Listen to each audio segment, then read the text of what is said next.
en tiempos de gran avance, tiempos que nos han envuelto en un mundo digital, un mundo que nos ha exprimido lo humano, pues la exigencia de un mundo frenético que ni siquiera nos permite parar a sentir como realmente deberíamos sentir. Llorar nuestra infelicidad ahora es símbolo de debilidad, y no podemos hacerlo porque significa un estancamiento, y al hacerlo, la productividad nos aplazaría en aquel proceso. Es una sociedad en donde el rendimiento ha implantado autoexigencias con nosotros mismos y nos obliga a alimentarnos con un positivismo tóxico para no decaer en este sistema, pues las empresas funcionan como las nuevas cámaras de gas y nos ofertan una libertad que no logramos pagar, ni siquiera podemos acercarnos a ella. Somos máquinas de rendimiento y estamos conectados a la red, a una red que nos envuelve en sus cables y destruye nuestras relaciones reales. Pareciera ser que nuestro oxígeno ahora proviene de dispositivos tecnológicos que nos generan los estímulos que van a sustituir todas nuestras relaciones reales, pues acabamos de cortar con todos los vínculos y nos impiden vivir el momento, pues si apagamos nuestra televisión, nuestro celular y todo lo que implique tecnología, estoy más que segura que habría un silencio violento entre dos personas. Ya no podemos convivir. Entonces, aquella abundancia nos ha dejado en la carencia. Nuestro tiempo está bombardeado de información que no podemos canalizar a profundidad y esto nos mantiene en ideas superficiales, ya ni siquiera vamos más allá. Esa rapidez ha hecho que nuestra esencia se pierda y toda esta desesperanza nos ha producido paranoia. Hemos progresado muy deprisa, pero nos hemos encarcelado nosotros. El maquinismo que crea abundancia nos deja en la necesidad. Nuestro conocimiento nos ha hecho cínicos, nuestra inteligencia duros y secos. Pensamos demasiado y sentimos muy poco. Más que máquinas, necesitamos humanidad. Más que inteligencia, tener bondad y dulzura. Sin estas cualidades, la vida será violenta. Se perderá todo. Los aviones y la radio nos hacen sentirnos más cercanos. La verdadera naturaleza de estos inventos exige bondad humana. Esto significa que nos enfrentamos a una tecnoguerra, que tiene como base la calculabilidad, que se entiende como la organización de la cultura en torno a una razón binaria, la cual posiciona a la sociedad sobre dos bandos, el bien y el mal, y se sumerge en lo digital, entre el 0 y el 1. Un claro ejemplo es la promoción de lo binario en base a la mentalidad colonizadora de Norteamérica, en la cual, incluso en la escritura de su constitución, se sigue tomando una lógica algorítmica y programadora. Pues las bombas de la tecnoguerra es la información mediática. ¿Por qué? Porque la tecnología está directamente relacionada con el ejército norteamericano y es evidente que el Internet funciona como estrategia y táctica para ganar la guerra, que influye sobre la subjetividad de los individuos, aplanando y homogeneizando nuestro pensamiento a tal punto de eliminar por completo nuestra autocrítica. Podemos evidenciar en los acontecimientos del 11 de septiembre, en donde las noticias manipularon con alerta terrorista a la gente, emitiendo mensajes contradictorios que generaban pánico y desconfianza, de tal manera que optaron por acudir a su líder para que les protegiera, aceptando una ley terrorista. Se dio inmediatamente por sentado por parte de la administración que era necesario renunciar a algunos de nuestros derechos. En la ley hay muchas definiciones preocupantes. En primer lugar, la definición de terrorista es tan amplia que podría incluir a gente que... ¿Como yo? ¿Sí? Que permitía inspeccionar tanto historiales clínicos, médicos, financieros, conversaciones por ordenadores y teléfonos.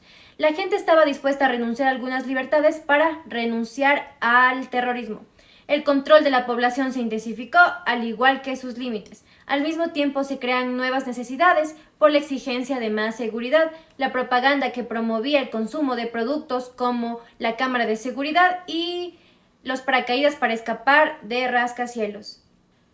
Varias operaciones militares quisieron desarmar a Irak, nación que nunca amenazó ni atacó a Estados Unidos, sino que todos confiaban en el presidente Bush, y él consiguió que las personas vean un problema que ni siquiera existía, para así poder justificar la masacre, la cual él denominó como algo doloroso pero justo, solo para así crear nuevos negocios y adueñarse del petróleo. El presidente promovía por medio de líderes o propagandas la participación de los jóvenes en el ejército, lo cual para unos era considerado como un acto inmoral, mientras que para otras personas, como los desfavorecidos, fue tomado como una buena opción. El presidente Bush manifestaba su amor por los soldados, diciendo que estos murieron por unas causas justas. Sientes que una parte de tu alma se destruye al llevarte la vida de otro. Sí, esa es una gran verdad. No puedes matar a alguien sin matar una parte de ti mismo. Como vimos, se produce una homogeneización en la subjetividad tras la manipulación de nuestro pensamiento. De esta manera, esta generalización alcanza todas sus dimensiones, porque la desterritorialización significa establecer códigos y estructuras y configuraciones que desplacen lo identitario y la identidad. ¿Pero qué significa la pérdida de identidad? Significa la pérdida de nuestra historia, dando paso al neo-humano sin historia. Malos, vinimos aquí a festejar el 31 de octubre, o sea... Halloween. No, loco, no. Aquí en Ecuador, el 31 de octubre no celebramos Halloween. Celebramos el Día del Escudo Nacional. Señor. En este sentido, la historia significa resistencia. Y lo que intenta el nuevo sistema es eliminar todo acto de resistencia, promoviendo unidad de libertad, porque se desliga de lo tradicional y conservador, lo que se vuelve atrayente para las nuevas generaciones, que rápidamente adoptan estas características de esta nueva cultura, abandonando las propias. La mente humana se ve influenciada para reformatearse. De este modo, el pasado es reducido, y eso consiste el puritanismo norteamericano, procurar un futuro sin contaminación.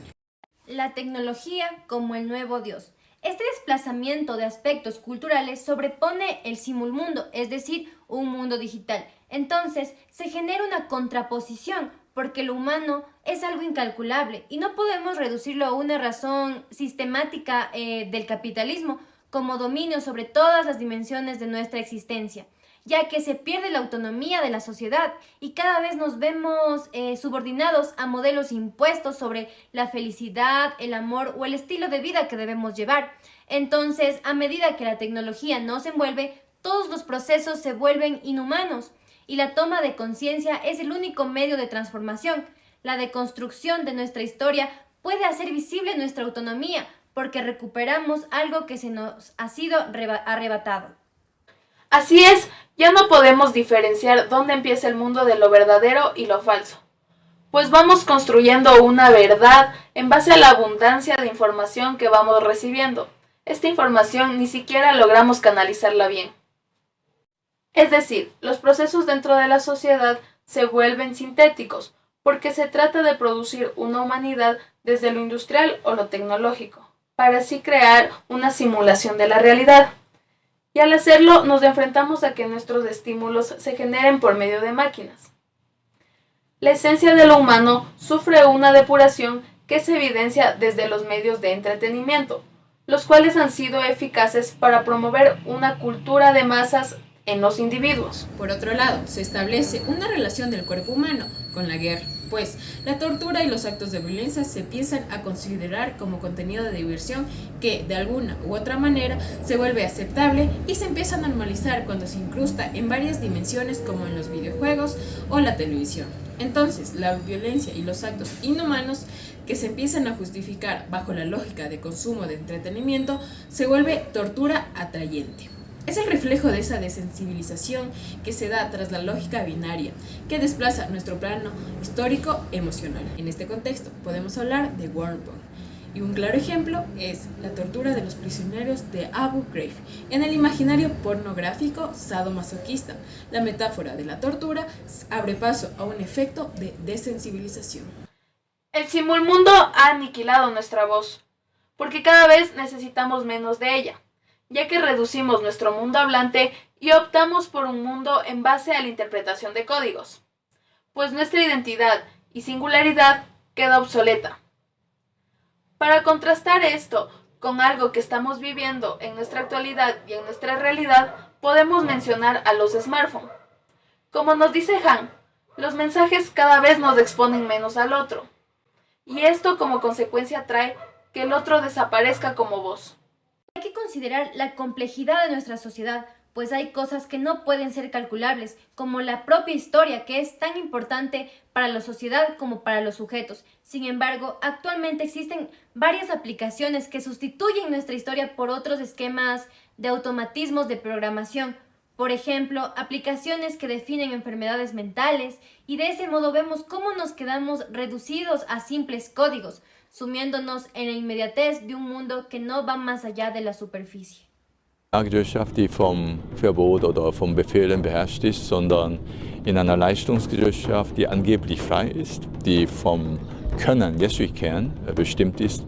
Aber dieses Können erzeugt nur am Anfang ein Gefühl von Freiheit, bald erzeugt es mehr Zwänge als du sollst. Ja, man wähnt sich zwar in Freiheit, aber in Wirklichkeit beutet man sich freiwillig und leidenschaftlich aus, bis man zusammenbricht. Aus dieser paradoxalen Situation würde ich gerne einen radikalen Schluss ziehen, dass wir mit dem Projekt der Freiheit, das die westliche Zivilisation so sehr geprägt hat, gescheitert sind. Der Exzess dieser individuellen Freiheit erweist sich letzten Endes als Exzess des Kapitals.